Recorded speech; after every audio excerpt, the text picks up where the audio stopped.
leiloar esses bens em 90 dias e transformar em recurso que vai para a segurança pública. Então, uma medida que trouxe um grande benefício para o estado de Ceará. A gente teve, por exemplo, aquele helicóptero que foi apreendido naquela morte do GG do Mangue, né, o PACA do GG do Mangue. Aquele helicóptero hoje faz parte do acervo da Cielpaia por conta dessa medida provisória que nós aprovamos e hoje virou lei. Uma lei que vigora em todo o país, que beneficia, sem dúvida nenhuma, toda a nação e foi de nossa autoria, conversada, dialogada com todos os parlamentares e para mim é motivo de satisfação ter tido a oportunidade e a experiência no Legislativo Municipal como vereador, a oportunidade e a experiência como deputado estadual também, e essa oportunidade de ser deputado federal e poder conhecer, inclusive, o trâmite dos recursos de Brasília até chegar no estado de Ceará, até chegar em cada município, e isso para mim é motivo de satisfação e orgulho, e também nos credencia para ocupar qualquer cargo aí, ter essa capacidade de buscar o recurso e trazer aqui para a nossa cidade. Capitão, a gente havia conversado também nos bastidores, antes de começarmos a gravar, o resultado dessa última pesquisa, né, em que você sai distante na frente de todos os outros. Como é a sua avaliação desse momento e como é que você avalia a última eleição, o seu posicionamento para candidato a governador, em que, infelizmente, né, o Elmano chegou na sua frente e não deu ainda dessa vez. Mas eu lhe percebo hoje um capitão, a mania de chamar de Não capitão sabe, o Wagner mais preparado, mais tranquilo, com mais conhecimento. Você está pronto para ser o próximo prefeito de Fortaleza? Pompeu, eu me preparei muito para me tornar governador. A população do estado, logicamente, fez outra escolha, mas a população de Fortaleza me deu a vitória aqui nas 17 zonas eleitorais da cidade. Eu ganhei em 15, então a gente sai credenciado, logicamente, para essa disputa que está por vir. Mas eu não vou confiar só no recall da última eleição. A gente sabe que a gente tem que construir um plano de governo que seja capaz de tocar o coração de cada fortalezense. A experiência como secretário de saúde no município de Maracanaú engrandeceu muito o nosso currículo. A gente vai poder participar do debate hoje com muita qualificação para discutir os índices da atenção primária, para mostrar como é que a gente pegou Maracanaú com a nota 5 e entregou com a nota 9. Foi um grande avanço que a gente conseguiu lá no município, isso por conta, logicamente, de uma equipe técnica, de uma equipe capaz. Eu fui apenas o líder, o catalisador desse processo, que tive a condição de buscar recurso em Brasília, de liderar um grupo de médicos, de enfermeiros, de agentes comunitários de saúde e entregar na ponta uma saúde muito mais humana, com muito mais empatia e com muito mais resultado. A saúde em Maracanaú, o que mudou? Qual foi a diferença? Quais foram os desafios que você encontrou? E o que você fez na diferença em Maracanaú? Olha, Pompeu, eu sou um dos poucos políticos que tem a oportunidade de ter estado nas 3 esferas mais importantes da gestão pública. Eu estive na segurança pública, estive na educação como professor e estive agora recentemente na saúde. E a gente recebeu uma saúde de Maracanaú precisando, logicamente, de avanços. Se a gente mostrar os nossos dados para além dessa nota que melhorou, a gente dobrou os indicadores da atenção primária, principalmente nas consultas de hipertensos e diabéticos. A gente dobrou a cobertura vacinal, a gente conseguiu convencer as mulheres da importância de realizar o exame de prevenção do câncer do colo do útero. Quando eu cheguei lá, a mulher não queria fazer o exame, por quê? Ela fazia o exame e esperava 7 meses pelo resultado. Hoje, em Maracanaú, a mulher que faz esse exame recebe o resultado em 7 dias. A gente conseguiu informatizar toda a saúde de Maracanaú. Hoje o agente comunitário de saúde, o agente endemias, tem um tablet onde na visita que ele faz na casa, ele já insere os dados que vai direto para o nosso sistema. A gente tem hoje a telemedicina funcionando a todo vapor lá no município. Você sabe o que é, Pompeu? Uma senhora lá no Acaracuzinho, uma senhora lá no Industrial, lá no Jaçanaú, tem a mesma oportunidade que o governador teve recentemente quando adoeceu. O governador foi para onde? Foi para o Sírio-Libanês. Os pacientes em Maracanaú da atenção primária têm a condição de ter uma teleconsulta com o médico do Sírio-Libanês. Para as crianças autistas, neuropediatra, nós temos educador físico, nós temos nutricionista, nós temos ortopedista, nós temos lá musicoterapia, nós temos ecoterapia e daqui a pouco a gente vai ter hidroterapia com a piscina que está sendo construída lá. A gente levou o Conecta, que é o melhor tratamento de crianças autistas do mundo, isso considerado por uma universidade de Israel, que estava aqui do nosso lado do IPRED, e a gente levou lá para Maracanaú. Lá em Maracanaú hoje, se uma pessoa sentir uma dor de dente, de madrugada, à noite, no final de semana, não importa, tem uma equipe odontológica lá de prontidão na nossa UPA, 24 horas à disposição da população. Nenhum município do estado de Ceará tem essa estrutura de saúde odontológica. Então, tudo isso foi implementado no período que a gente passou lá e, graças a Deus, o mais importante que eu registro, nós conseguimos humanizar o atendimento. Eu provei, Pompeu, para os nossos servidores, que aquela criança que chega lá no posto de saúde podia ser muito bem o seu filho. Então, trate com a mesma empatia como se fosse seu filho. Eu provei para o colaborador da UPA que aquela senhora de 60, 70 anos que chega lá na unidade podia muito bem ser a sua avó. Então, trate com o mesmo carinho e respeito como se fosse sua avó. E hoje, a saúde em Maracanã é muito mais humanizada do que na época que a gente pegou. E é isso que a gente quer fazer aqui em Fortaleza. Mas, capitão, a gente percebe claramente como você cresceu. Cresceu intelectualmente, cresceu nas relações interpessoais, nas relações políticas com outros partidos, né? Essa passagem pelo Congresso Nacional certamente lhe deu mais capilaridade com os outros partidos. E agora a gente vai entrar num momento em que o diálogo é fundamental, porque provavelmente teremos uma eleição de 2 turnos, em que o segundo turno você fará a diferença. Sem dúvida, Pompeu. Nas últimas eleições que eu disputei, acredito que o grande motivo da derrota foi chegar no segundo turno e ficar ali isolado. Eu fui para o segundo turno em 2016 contra o Roberto Cláudio, todo mundo foi apoiar o Roberto, eu fiquei sozinho, perdi por um pouquinho. Na eleição de 2020 contra o Sarto foi muito parecido. Todo mundo foi apoiar o Sarto no segundo turno, eu fiquei ali isolado, perdi por uma diferença ainda menor. E a perspectiva é que nós temos sim uma eleição de 2 turnos.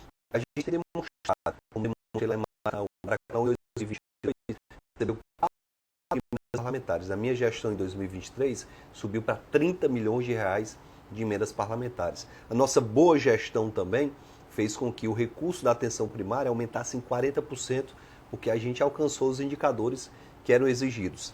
Ter a possibilidade de ter Omar Nascimento como presidente da Câmara vai me ajudar muito a trazer recursos para Fortaleza. Ter o Davi Alcolumbre como presidente do Senado, o nosso partido também pode ajudar demais. Mas para isso a gente vai ter que ter essa capacidade, no segundo turno, de dialogar com os demais candidatos e mostrar que o nosso projeto é um projeto mais amplo. A gente sabe que não dá para governar a cidade só para a direita, só para a esquerda. A gente tem que ter a capacidade de governar para toda a população que tem mais de 2,5 milhões de habitantes. E a gente vem escutando cada vez mais que a questão das facções é um empecilho muito grande, até para a polícia entrar num determinado bairro, que dirá para um candidato. Como é que vai ser isso, capitão? Olha, eu tenho um entendimento que para ser prefeito de Fortaleza eu não posso ter medo de entrar em nenhuma comunidade, em nenhum bairro. Hoje mesmo eu tive numa comunidade que é conhecida localmente como um local muito perigoso, a comunidade da Babilônia, e fui lá, gravei um vídeo mostrando lá o lixo, mostrando o mato, 2 metros de altura, mostrando a lama, mostrando o abandono daquela comunidade. E vou sim, durante a campanha, estar nessas comunidades, custe o que custar. É muito importante que a gente entenda que nessas comunidades 99% das pessoas são de bem. Se tem um ou outro que quer fazer o mal, que quer participar do crime, a gente não vai se deixar ser guiado por essa minoria. Eu entendo também que, enquanto prefeito, eu vou ter que estar presente nessas comunidades, levando o saneamento básico, levando a creche, levando os equipamentos de saúde, estando presente na vida dessas pessoas para que a gente possa mudar essa realidade social. Não acredito que a gente possa mudar a violência desses locais e pacificar somente levando a repressão policial. A polícia é importante, sim, o trabalho da Guarda Municipal também é muito importante, mas para além disso, a gente tem que levar os serviços públicos para a população se sentir acolhida pela prefeitura e ser parceira de fato do município. Wagner, o turismo também é outra pilar do estado do Ceará e da prefeitura de Fortaleza como grandes produtores de riqueza, porque trazem muitos turistas e muitos recursos para o Ceará. Além do turismo de negócio, do turismo de eventos, do turismo de lazer e o turismo com as famílias. E falando especificamente do turismo de eventos, nós vamos ter agora o Fortal, que é um grande evento, que arrecada milhões, traz turistas de todas as partes do Brasil, que acaba de mudar de local. É um lugar que ainda está sendo muito debatido, ali próximo ao aeroporto. Eu queria saber qual é a sua visão sobre essa mudança de local do Fortal. Olha, eu me assustei pelo local que foi escolhido, eu não sei qual foi o critério que foi utilizado para escolher esse local, e me assustei mais ainda com a declaração do secretário de Segurança do Estado, que não estava sabendo que o Fortal ia acontecer ali do lado do aeroporto esse ano. Me parece que essa falta de comunicação entre Prefeitura e Governo do Estado está gerando muitos prejuízos, não só na área da segurança pública, mas nas diversas áreas. Repito, não sei qual foi o critério utilizado para escolher esse local, não sei qual o risco disso afetar a segurança dos embarques e desembarques, dos pousos e decolagens lá no aeroporto. Do lado a gente tem também o CIOPAE, que é um equipamento importante de segurança pública, que salva vidas. Então, não sei quais foram os critérios, mas acho que Fortaleza poderia ter outras opções de espaços para servir esse local tão importante para a nossa economia, que é o local onde acontece o Fortal. Como você falou muito bem, muitos turistas de todo o Brasil e do mundo vêm para Fortaleza no período Fortal, ocupam os nossos hotéis, ocupam os nossos restaurantes, movimentam o setor de bares e restaurantes, o próprio morador do interior vem para a capital, então é muito importante o Fortal para a nossa economia, que a gente possa se planejar para que no ano que vem o Fortal tenha um local adequado, para que a gente tenha segurança desse local, para que a gente não impeça o funcionamento nem do aeroporto, nem de nenhum outro equipamento público. É muito importante que a gente tenha esse entendimento. Wagner, agora vamos entrar um pouco mais na política, para a gente ver aí como é que estão os bastidores, como é que estão as suas conversas com o André, que vocês têm conversado aí com os partidos. Roberto Cláudio me parece que já vem conversando um pouco com você, não sei como é que está o Sá. Me fala um pouquinho como é que estão as coisas. Você foi deputado junto com o Evandro também, né? Também graças a Deus eu tenho uma excelente relação com todos os pré-candidatos, né? Eduardo Girão foi lançado na política em 2018, a gente tinha uma missão hercúlea, né, de derrotar aí o presidente do Senado, e Deus abençoou, a gente ganhou aquela eleição em 2018, ele se tornou senador.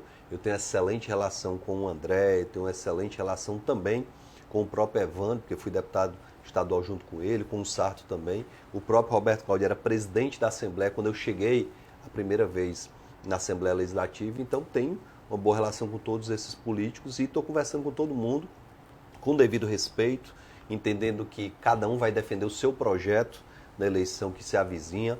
Eu não sei se nesse campo da direita a gente vai conseguir, no campo de centro-direita, ter uma concentração e uma redução do número de candidatos. Se isso não acontecer, a gente vai se respeitar, até porque no segundo turno provavelmente a gente vai estar junto na disputa. Então a conversa é muito boa com todos eles, né? Converso com o Sarto, converso com o Roberto Cláudio, converso com o Evandro, converso com o André Fernandes, recentemente a gente esteve conversando, converso com o Eduardo Girão sempre que vou a Brasília, quando ele vem aqui também. Então, até junho eu digo muita água vai passar por debaixo da ponte, a gente pode ter alguma alteração nesse cenário, que como você falou no começo da entrevista, hoje me apresenta como primeiro colocado, mas isso não pode me deixar confortável nem de salto alto, achando que esse vai ser o resultado da eleição. A gente precisa trabalhar muito, construir um projeto que seja capaz de mostrar ao fortalezense que a gente tem condição sim de ter uma cidade mais saudável, uma cidade mais segura, uma cidade mais próspera no campo da geração de emprego e renda, que a nossa educação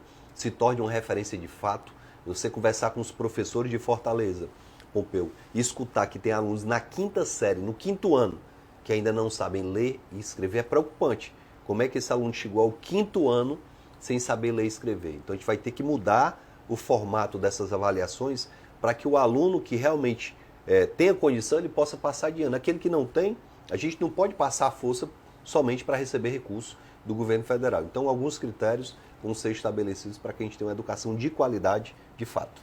Wagner, uma vez eu estava com o então presidente do Senado, o senador Eunício Oliveira, e ele me contava, antes dele ser candidato a governador, e ele me contava o seguinte: olha, no Ceará é assim, são 3 forças. Quando 2 se juntam, elegem o governante, prefeito, o governador. Agora não são mais 3 forças. Quem são essas forças e como é que está essa conta hoje? Eu acredito que a gente tem 3 grupos, Pompeu. Tem um grupo que hoje é liderado pelo Camilo, né, o grupo do PT, que tem ali uma forte aliança com diversos partidos aqui no estado.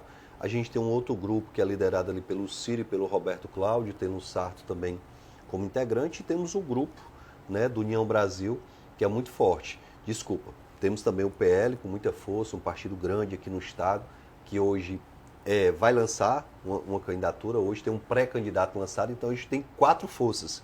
Eu acredito muito que no segundo turno, se ele vier a acontecer, a gente deve ter uma junção, pelo menos de 3 forças, de 4 forças aí, no mesmo campo, para evitar uma hegemonia. A gente está vendo a possibilidade de ter uma hegemonia no estado de Ceará, que é muito ruim. Uma hegemonia é ruim para os empresários, é ruim para a imprensa, é ruim para a política essa hegemonia. Então, a gente quer trabalhar para evitar que essa hegemonia venha a acontecer no estado de Ceará. Por que essa hegemonia é ruim? Porque o mesmo grupo no poder vai achar que está tudo bem, que não tem oposição, que não tem quem critique. Isso é péssimo. No meu mandato, no gabinete de presidente da União Brasil, eu digo todo dia para minha assessoria, quem achar que eu estou fazendo uma coisa errada, pelo amor de Deus, me avise, me critique, porque se ficar todo mundo batendo a mão no ombro e dizendo que está tudo perfeito, jamais a gente vai mudar. Então, é o que a gente está vendo acontecer no estado de Ceará e que a gente não quer permitir nessa eleição. Parabéns, Wagner. Obrigado. Feliz em recebê-lo aqui. Satisfação grande. E torço que as suas palavras ecoem e realmente a gente tenha uma campanha limpa, uma campanha salutar para ganhar a capital cearense. Fico aqui, de Wagner, e aguardo você novamente no próximo sábado para mais uma grande entrevista.